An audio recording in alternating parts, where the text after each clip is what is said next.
लोकात्माचा थेट सवाल, कायदा मोठा की गुंडांचे आका? तडीपारीची स्थगिती हवेत उडवणाऱ्या राम लांडेवर उपविभागीय अधिकारी ठोकणार बेड्या. अंबडकरांचे लक्ष एसडीएमच्या भूमिकेकडे. अंबड नगरसेवक राम भिवाजी लांडे याच्या गुंडगिरीविरुद्ध आणि प्रशासनाच्या ढिम्म कारभाराविरुद्ध आता कायदेशीर लढाईने पेट घेतला आहे. तक्रारदार योगेश अवधूत टाक यांनी उपविभागीय दंडाधिकारी एसडीएम यांच्याकडे दाखल केलेल्या जळजळीत आणि पुराव्यासहित अर्जामुळे अंबडच्या प्रशासकीय वर्तुळात प्रचंड खळबळ उडाली आहे.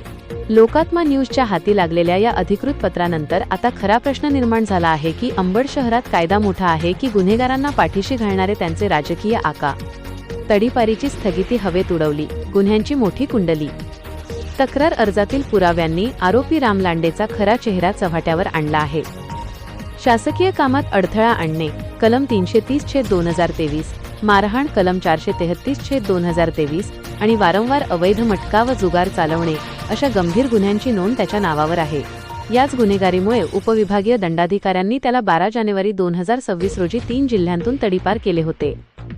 मात्र विभागीय आयुक्तांकडून 25 फेब्रुवारी 2026 रोजी मिळालेल्या स्थगितीचा स्टे ऑर्डर गैरवापर करत राम लांडे याने पुन्हा गुन्हेगारी टोळी जमवून दहशत सुरू केली आणि 28 मार्च 2026 रोजी वृद्धावर रक्ताळलेला हल्ला चढवला.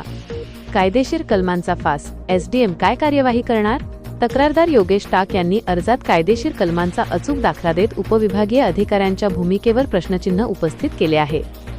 महाराष्ट्र पोलीस अधिनियम 1951 चे कलम 142 तडीपारीच्या आदेशाचे उल्लंघन केल्याप्रकरणी तात्काळ कारवाईची तरतूद आहे. भारतीय न्याय संहिता BNS कलम 129 प्रतिबंधात्मक कारवाईनंतरही वर्तणुकीत बदल न झाल्यास कठोर पावले उचलणे अनिवार्य आहे.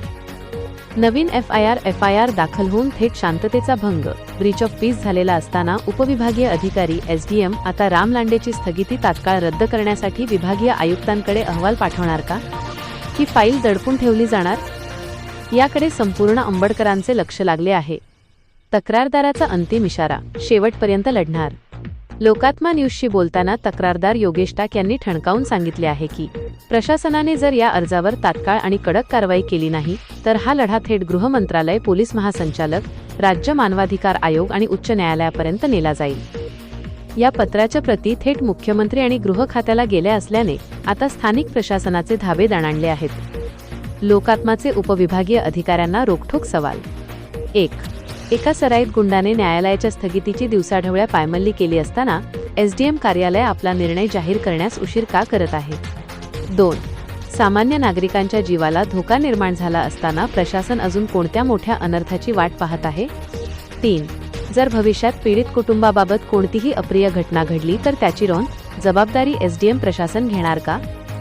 कागदी घोडे नाचवण्याचे दिवस आता संपले आहेत. जनतेला आता थेट कारवाई हवी आहे. उपविभागीय अधिकाऱ्यांची लेखणी गुन्हेगाराला जेलचा रस्ता दाखवते की राजकीय दबावापुढे झुकते हे लवकरच स्पष्ट होईल. संपादकीय लोकात्मा न्यूज. पुढील भागात पहा. भाग 5. खाकीचे मॅनेज नाट्य. नवीन FIR दाखल होऊनही अंबड पोलीस डायरीत आरोपी अजूनही फरार कसा? पोलिसांच्या गुप्त खपाची इनसाइड स्टोरी. बघत रहा लोकात्मा न्यूज, अन्यायाविरुद्ध पेटलेला आवाज. लोकात्मा न्यूज चॅनलसाठी प्रतिनिधी तरंग कांबळे, अंबड.